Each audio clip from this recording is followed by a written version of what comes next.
এখন যদি তুমি বলো খাওয়া শেষ চলে গেছে, কি খাইলাম ভাই আমি? একটা কথার প্রসঙ্গে কথা বলতে বলতে এত বাজে একটা অবস্থায় চলে গেছে, তখন আমার বলছে তুই আমার বাসা থেকে বের হয়ে যা, এখন বের হয়ে যাবি তুই আমার বাসা থেকে। আমি বলছি আমি থাকলাম না, মনে রেখো কথাগুলো, তুমি যে বলতেছো আমি বের হয়ে যাবো, আর জীবন আসবো না আমি তোমার বাসায়। কয় তোর মতন মানে যা বলা যায় ওর, মানে ওই ফেসটা যদি আপনারা দেখেন আপনারা অবাক হয়ে যাবেন।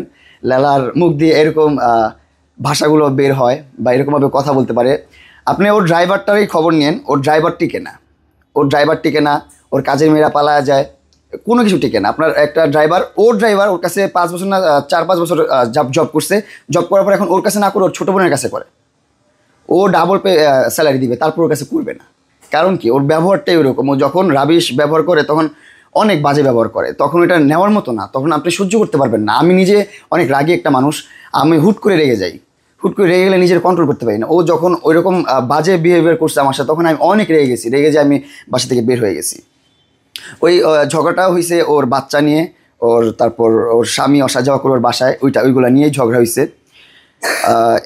এই ঝগড়া নিয়ে আমরা বের হয়ে আসছি। এখনও আবার ভুলে গেছে কি নিয়ে ঝগড়া হয়েছে, এখন বলতেছে সব কিছু নেওয়া শেষ, চলে গেছে। ভাই কী নিয়ে আসছি তোমার কাছ থেকে? তুমি গিফট করতে একটা ডায়েট ফ্যান হিসাবে গেজে দিতা, এটা দিতা সেটা দিতা, আমি অ্যাকসেপ্ট করতাম গিফটগুলো। এখন যদি তুমি বলো খাওয়া শেষ চলে গেছে, কি খাইলাম ভাই আমি? তোমার কাছে একটা ফ্ল্যাট নিয়ে আসছি না বাড়ি নিয়ে আসছি, কী করছি? কিছুই তো করিনি, চলে আসছি। আমি বলছি কিছু লাগবে না আমার। সো আমার প্রোফাইলটা কেউ তৈরি করে দেয় নাই, আমি নিজে তৈরি করছি। লেলার সাথে পরিচয় হওয়ার আগে আমার 10 মিলিয়ন ফলোয়ার ছিল, যেটা বাংলাদেশে প্রথম। দেন হচ্ছে আমি লেলার সাথে পরিচয় হলাম। লেলার তো কোনো ফলোয়ারই ছিল না, কোনো কিছু ছিল না, ও তো সোশ্যাল মিডিয়ার বাইরেই ছিল, কখনো একটা পিকচারও ছিল না ওর ইনস্টাগ্রামে। ওর সাথে সম্পর্ক হয়েছে আমার, ও যে আমার শুভাকাঙ্ক্ষী ছিল, আমার একটা ফ্যান ছিল। ওর আমি 6 মাস ওর চেহারা আমি দেখি নাই, ওর সাথে কথা বলছি, ও অর্ধেক ফেস দেখে আমার সাথে কথা বলতো। 6 মাস ওর ফেস দেখি নাই, ওর গঠন দেখি নাই, কোনো কিছু দেখিনি আমি। 6 মাস ওর সাথে একজন ডাইহার্ট ফ্যান হিসাবে, একজন ভালো শুভাকাঙ্ক্ষী হিসাবে কথা বলছি। কথা বলতে বলতে আস্তে আস্তে ওর প্রতি সফট কর্নার কাজ করছে। যখন সামনে গেছি, সামনে যা দেখতেছি অন্য কিছু, সামনে যা পরে দেখতেছি ও ওইরকম।